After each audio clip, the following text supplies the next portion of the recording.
मंडळी, चोरांपासून तुमचा मोबाईल सांभाळा, कारण तुमचा मोबाईल जर चोरीला गेला तर तो थेट बांगलादेशात जाण्याची शक्यता आहे.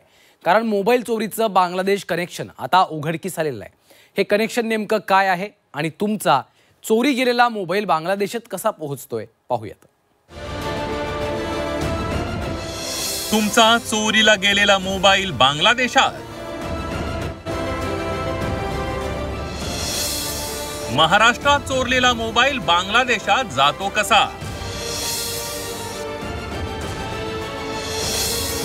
मोबाईल चोरीचं बांगलादेश कनेक्शन उघड.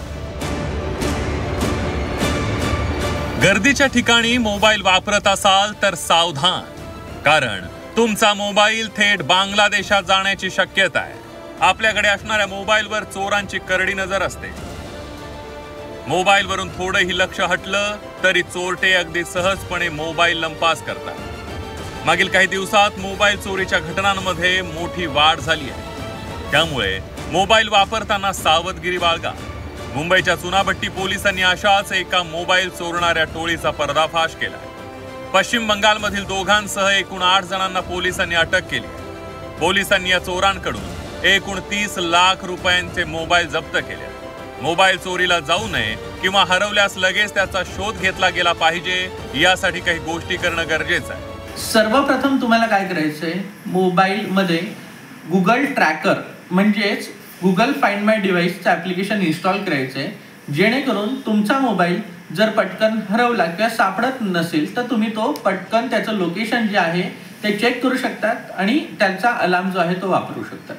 जेव्हा तुम्हाला लक्षात येणार आहे की मोबाईल आता आपल्याला मिळत नाहीये किंवा तो हरवलेला आहे, त्यावेळेला तुम्ही भारत सरकारचं एक उपक्रम आहे sancharsaathi.gov.in या वेबसाईटवरती रजिस्टर करा, जेणेकरून तुमचा मोबाईल ज्या ठिकाणी असेल त्या ठिकाणी तो जेव्हा सिम कार्ड घातला जाईल तेव्हा त्याच्यावरती जी आहे ती मोबाईल जो आहे तो बंद करण्यात येईल, लॉक मोडमध्ये टाकण्यात येईल.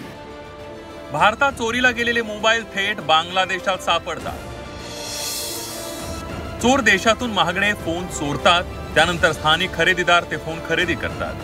त्यानंतर चोरीचे मोबाईल इंजिनियरकडे पाठवले जातात. इंजिनियर मोबाईलचा IMEI नंबर बदलतात. हा नंबर बदलल्यामुळे मोबाईलचा शोध घेणं जवळपास अशक्य होतं. त्यानंतर मोबाईलची स्क्रीन, त्याचं कव्हर आणि त्याला पुसून स्वच्छ केलं जातं. स्थानिक कुरिअर कंपन्यांमार्फत हे मोबाईल कोलकात्याला पाठवले जातात. दरम्यान यानंतर बांगलादेशी एजंट हे मोबाईल गोळा करतात, नद्यांच्या मार्गाने बांगलादेशात घेऊन जातात. भारतात चोरी केलेले सर्व फोन बांगलादेशात अधिक किमतीमध्ये विकले जातात. ज्या क्राईम्समध्ये जे सायबर भामटे आहेत ते मोबाईल जे आहेत ते चोरतात. चोरून झाल्यानंतर काही मोबाईल टेक्निशियन्सच्या दुकानात जातात आणि हा जो IMEI नंबर असतात तो खोडून टाकतात, रिमूव्ह करतात, की ज्याच्यामुळे त्या मोबाईलची आयडेंटिटी जी आहे ती पटकन लक्षात येत नाही आणि तो नंतर मोबाईल जो आहे तो देशाच्या बाहेर बांगलादेशसारख्या देशांमध्ये पाठवला जातो आणि तिथे तो मोठ्या किमतीला सुद्धा जो आहे तो विकला जातो.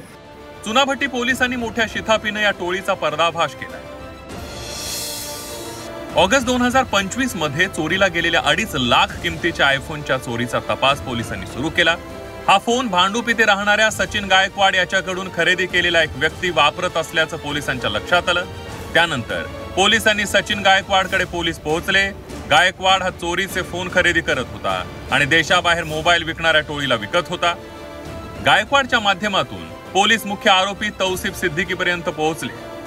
तौसिफ सिद्दीकी हा गोवंडीचा रहिवासी आहे. त्याला याआधी मोबाईल IMEI नंबर बदलल्याच्या गुन्ह्यात अटक केली होती.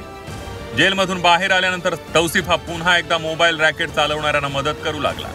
तौसिफच्या माध्यमातून चुनाभट्टी पोलिसांनी टोळीचा पर्दाफाश करत त्याला अटक केली आहे. आपण सर्वच जण मोबाईल वापरतो. मोबाईल शिवाय आपण राहूच शकत नाही. गर्दीच्या ठिकाणी आपण जातो, ट्रेन, बसमधून आपण प्रवास करतो. अशा वर्दळीच्या ठिकाणी तुमचा मोबाईल चोरीला जाण्याची शक्यता आहे किंवा हरवण्याची देखील दाट शक्यता असते.